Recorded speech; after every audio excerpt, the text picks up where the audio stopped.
సందీప్ యూనివర్సిటీకి సంబంధించిన స్పెషలైజేషన్ ఏంటి? అంటే ఇక్కడే జాయిన్ చేయాలంటే మీరేం చెప్తారు? సందీప్ యూనివర్సిటీ మనకి ఎస్టాబ్లిష్ వచ్చి 2008లో ఎస్టాబ్లిష్ చేశారు. ఇది సందీప్ ఫౌండేషన్గా అయింది.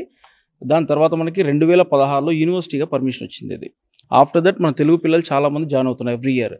ప్రెసెంట్ మన క్రౌడ్ కూడా 2000+ స్టూడెంట్స్ చదువుతున్నారు ఇక్కడ. సో ఇక్కడ ఏంటంటే మన హాస్టల్స్ అయినా ఫుడ్ ఫెసిలిటీ అయినా ఏదైనా మనం ప్రొవైడ్ చేస్తున్నాం తెలుగు వాళ్ళకి. సందీప్ యూనివర్సిటీ రావడానికి అయ్యే ఖర్చులన్నీ మీరే పెట్టి తీసుకొచ్చి మొత్తం చూపించి వాళ్ళకి నచ్చిన తర్వాతే అడ్మిషన్ తీసుకుంటారని విన్నాను. ఒకసారి దాని గురించి చెప్తారా?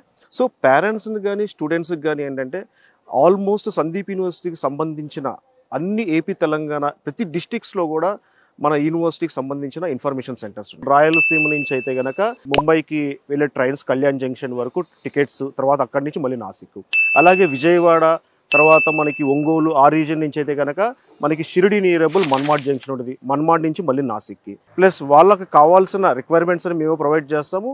ప్లస్ యూనివర్సిటీకి వచ్చిన తర్వాత వాళ్ళకి ఫుడ్ అండ్ అకామిడేషన్ కూడా ఎవ్రీథింగ్ అనేది మేమే వాళ్ళకి బేర్ చేసి వాళ్ళకి అన్ని సాటిస్ఫాక్షన్ మేము చెప్పినట్టు ఇన్ఫర్మేషన్ ఉంటేనే మేము వాళ్ళకి అడ్మిషన్ అనేది వాళ్ళకి కన్ఫర్మేషన్ అనేది చేయడం జరుగుతుంది.